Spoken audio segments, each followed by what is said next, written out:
Banyak yang kesulitan mencari ide bisnis atau banyak yang kesulitan mencari produk apa lagi ya yang harus saya jual.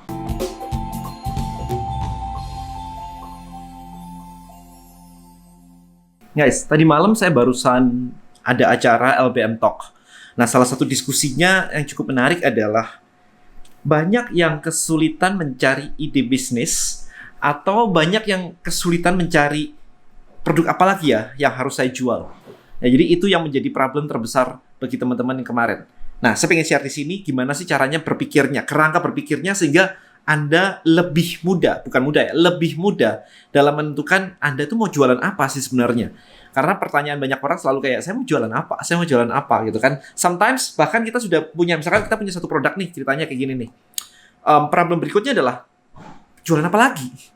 Gitu kan. Jadi setelah punya produk ini, terus mau ditambahkan apa lagi? Itu nggak kebayang. Nggak punya idenya. Yes, kalau Anda tidak memiliki kerangka berpikirnya, maka ini akan menjadi kesulitan karena mau dijual apa lagi, gitu kan. Jadi, itu yang akan saya jawab di video kali ini. Nah, untuk menentukan mau jualan apa, kita harus zoom out dulu nih. Stop mikirin produk yang sekarang Anda jual. Stop. Oke, benar-benar stop dulu. Karena kalau Anda hanya memperhatikan atau hanya fokus ke satu produk, maka setelah jualan handphone, Anda cuma tahu jualan casing. That's it. Oke, cuman itu aja. Nah, Anda harus keluar dulu ke atas. Pertanyaannya adalah, saya tulis di sini. Pertanyaannya adalah, siapa marketnya? Always, guys, kita ngomongin tentang marketing. Siapa marketnya? Ini crucial banget. Karena tadi malam ketika di LBM Talk, saya memberikan contoh jualan printer random aja, ya perang harga. Tapi begitu jualan printer, khusus buat ibu-ibu yang membuat anaknya lepas dari gadget. Jadi yang dijual itu bukan printernya akhirnya. Yang dijual itu adalah aktivitasnya. Nah, maka akan jadi menarik. Ibu-ibu rada nggak peduli lagi. Udah kayak beda 10.000, 20.000, 30.000. Harga printer udah nggak masalah lagi. Kita jual bundle with activity-nya. Maka pertanyaannya adalah siapa marketnya, bukan produknya apa. Jadi kalau saat ini Anda masih ngomongin pakai kosakata produk saya ini, produk saya itu, stop it, berhenti dulu, lompat ke tempat sebelah, kita ngomongin marketing. Kita nggak mau ngomongin production. Oke, so siapa marketnya? Itu dulu. Kemarin ada yang jualan tour and travel, ada yang jualan MLM, ada yang jualan insurance, ada yang jualan, ya insurance tadi malam dibahas insurance, saya bahas insurance juga. Kalau Anda stuck dengan jualan insurance, maka Anda akan kehabisan ide mau jualan apa lagi. Ya udah, nawarin aja orang satu. That's it gitu. Semakin banyak Anda prospek, semakin besar peluang Anda. Yeah, right. Bener sih. Tapi kita di era digital, guys. Kita harus gedein itu. Ya, kita punya platform, kita punya sosial media, kita punya website, email marketing, dan lain sebagainya. Kita harus memanfaatkan itu supaya omset atau income Anda bisa naik lebih luar biasa banget. Jadi tidak lagi kayak fokus cuma satu doang. First thing first, siapa marketnya? Jualan insurance untuk anak, jualan insurance untuk orang tua, untuk jiwa, untuk company, untuk mobil, urusannya beda semua. So, tentukan dulu siapa marketnya. Oke? Setelah itu, berikutnya apa? Setelah Anda ketemu siapa marketnya, maka step kedua adalah menentukan mereka ini maunya apa. Maunya apa? Nah, ini pertanyaan berikutnya. Jadi bukan tentang Anda mau jual apa, tapi mereka tuh maunya apa. Maka mereka maunya apa itu juga bukan tentang produk, guys. Remember, sekali lagi, bahwa kendaraan itu hanya membantu Anda mencapai titik A ke titik B. That's it. Anda pesan Grab, Anda pesan Gojek, dari satu titik ke titik B. Dari location Anda menuju destination, menuju tujuan Anda kemana. From to. Jadi di sini adalah mereka maunya apa, from, kemudian di sini adalah to. Ini harus Anda tentukan ketika Anda mau nyari ide bisnis atau Anda mau menentukan mau jual apa. Sekali lagi, lupakan produk dulu. Oke, saya jualan tas den, saya jualan laundry den. I don't care. Market Anda siapa urutannya? Jadi saya kasih highlight di sini. Nomor 1 adalah ini. Nomor 2 adalah mereka maunya apa. Sehingga menentukan nomor 3. Mereka maunya dari sini ke sini. Saya mau kelihatan kaya, harus beli jam Rolex misalkan. Saya mau kelihatan kaya, saya harus pakai Ferrari misalkan. Ya, jadi Anda harus menentukan dulu. Ini bukan benar salah, tetapi Anda harus bisa melihat market butuhnya apa. Ini tidak bisa saya ulangin terus-terusan nih kayaknya. saya harus menekankan ini ya. From to. Nah, di sini maka ada kondisi awal. Di sini ada kondisi akhir. Oke. Jadi kondisi awalnya apa? Statusnya apa? Nah, di sini yang di awal dan di akhir ini juga selain kondisi, ya, saya mau bisa menggunting kertas supaya saya mau membuat kerajinan tangan, craft. Makanya saya perlu beli gunting. Jadi yang dilihat adalah craft-nya. Sehingga kalau Anda melihat craft-nya, maka suddenly Anda bisa punya barang banyak dijual. Oke, so saya lanjutin dulu. Kondisi awal, di sini selain kondisi awal ada beberapa, yaitu adalah mindset awal, knowledge awal,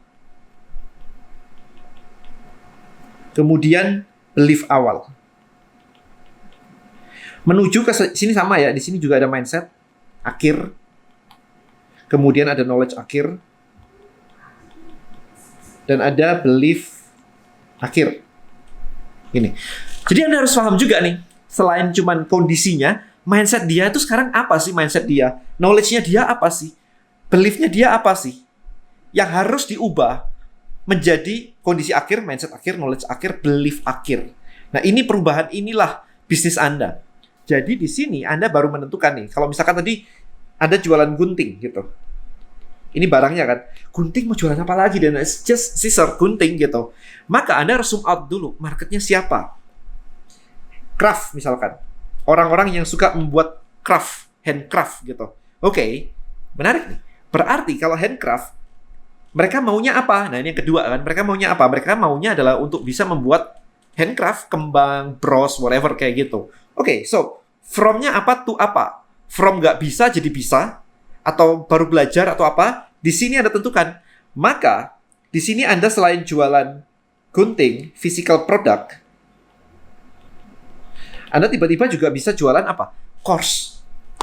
Anda bisa tiba-tiba jualan cara course tentang craft. Ini juga mulai tools, kemudian bahan. Tiba-tiba jadi banyak. Tiba-tiba jadi Anda punya membership site. Nah, di sini Anda bisa jualan lagi di sini course craft, di sini Anda bisa jualan membership site. Membership site adalah sebuah membership di mana orang harus daftar langganan untuk mendapatkan maybe seminggu sekali dapat ide craft baru misalkan. Teman-teman di NFC bikin membership site untuk mendapatkan signal forex trading. Hari ini trading apa, besok trading apa. Mereka harus bayar setiap bulan. Nah, dari sini idenya jadi banyak, teman-teman. Ya, jadi kalau kemarin dia bilang kayak, "Dan passion saya trading." Oke, that trading is trading gitu kan. Tapi kalau mau dibuat sebagai flow kayak begini, jadi gimana caranya? Ini sekarang, siapa marketnya? Oke, trader forex, pemula, nggak ngerti sama sekali, atau yang sudah expert gitu kan. Mereka maunya apa? From-nya apa? Contoh, saya punya sebuah tribe namanya Road to 1 Million US Dollar Trader gitu ya. Jadi goal-nya simple. Marketnya siapa? Di pertama, marketnya ini saya tulis di sini. Yang sudah bisa trading. Sudah bisa trading. Tapi modalnya kecil. Jadi Road to 1 Million US Dollar Trader itu adalah tribe saya untuk membantu teman-teman yang pengen trading dengan modal besar, miliaran. Ya, itu gimana caranya? Meskipun di awal kayak, kan rugi ya kalau misalkan bisa trading tapi cuma modalnya 10 juta, 5 juta gitu. Mau dapat 10% sebulan aja, udah bagus tuh, 10% sebulan aja, cuma dapat 1 juta. Kadang 500 ribu. Kan tuh small ya, kayak harus mikir kayak begitu, stresnya, ya, emosionalnya semua, tapi cuma dapat kayak 1 juta gitu. Itu small. Tapi kalau Anda main 1 miliar, maka 10% itu 100 juta. Langsung happy kan? Itu enak banget. Nah, maka siapa marketnya udah saya tentukan nih di tribe saya nih. Siapa marketnya sudah bisa trading atau belum bisa trading. Belum bisa trading. Nah, gini. Kemudian, mereka maunya apa? Clear di sini. Modal besar untuk trading. Modal besar trading gitu ya. Mulai dari 25.000 US dollar sampai, wah ini target kita, ini ada 100.000 US dollar sampai kita targetnya adalah 1 juta nih. Kita bersama-sama Wah, kalau 1 juta kan enak banget ya. Anda kalau dapat 10% aja udah dapat 100.000 US dollar tuh, 1,5 miliar per bulan dari trading. Dengan skill yang sama, gitu. Nah, maka from-nya apa, to-nya apa? Kita ajarin di situ. Akhirnya saya di sini apa? Di sini saya jualan investornya, saya cariin investornya. Kemudian course-nya. Kalau Anda belum paham, belum bisa trading yang di sini, saya kasih course-nya nih di sini nih. Jadi modalnya dari investor, ini ada caranya semua di tribe saya. Anda langsung join aja kalau misalkan itu, cari di Tribelio, Road to 1 Million US Dollar Trader. Nah, kemudian Anda lihat di situ. Nah, investornya saya kasih nih, investornya. Kemudian course-nya, kalau misalkan Anda belum pernah trading sama sekali, mau belajar dulu nih. It's okay, mau belajar dulu, nggak masalah gitu. Yang penting kita komunitasnya clear. Nah, dari sini, produknya jadi banyak. Nah, habis itu ada pertanyaan lagi nih. Dan saya trading, tapi kok kalau mau masuk kok deg-degan ya, kok kayak nervous ya, nggak enak banget ya, galau ya, dan sebagainya ya, fear dan sebagainya. Saya jualan lagi nih di sini. CD hipnosisnya Romi Rafael nih, CD hipnosis misalkan. Supaya apa? Supaya relax. Jadi kalau trading nggak takut-takutan. Ya jadi baru profit sedikit udah di-cut. Habis itu loss sudah gede banget, habis itu galau, habis itu kena psikologis dan sebagainya. Saya jadi jual CD hipnosis. Dan sebagainya dan sebagainya. Nah, ini loh sebenarnya yang harusnya Anda bisa menemukan nih. Dengan framework yang ini nih. Siapa marketnya, mereka maunya apa, from to-nya apa. Bisnis Anda itu akan berada di tengah-tengah. Jadi bisnis Anda itu berada di sini nih. Nah, inilah bisnis Anda. Ya, jadi ini bisnis Anda. Alright, so saya kemarin di List Building Mastery, saya membuat video tentang ini hampir 1,5 jam. Q&A, pertanyaan jawab. Kalau saya insurance gimana? Kalau saya cuman guru gimana? Kalau saya dokter, proses ininya gimana? Membuat ini semua. Framework ini gimana caranya? Jadi ada di List Building. Kalau Anda sudah member dari LBM dan Anda nonton video ini, kebetulan ketemu ini lagi, tonton ulang. Akan saya post di Tribe LBM. Tapi buat Anda yang belum join, silakan langsung join di listbuildingmastery.id. Join di sini, kemudian Anda tonton aja sambil belajar. Anda bisa dapat ide-ide baru. Right, so saya memberikan juga kemarin beberapa ide produk baru di situ karena judulnya adalah Path to Money. Jadi kalau misalkan Anda mencari videonya, judulnya adalah Path to Money. Cuman di video kali ini saya pengen meng-highlight kenapa sih orang itu sering banget susah mencari ide produk. Ya karena kerangka berpikirnya tidak ketemu. So hopefully video ini memberikan Anda jawaban. Ini loh caranya seperti ini. Kalau Anda mau berdiskusi untuk bisnis Anda mau pelajarin lebih dalam lagi, silakan join langsung ke listbuildingmastery.id. Thank you so much for watching this video guys. See you in the next one. Bye-bye.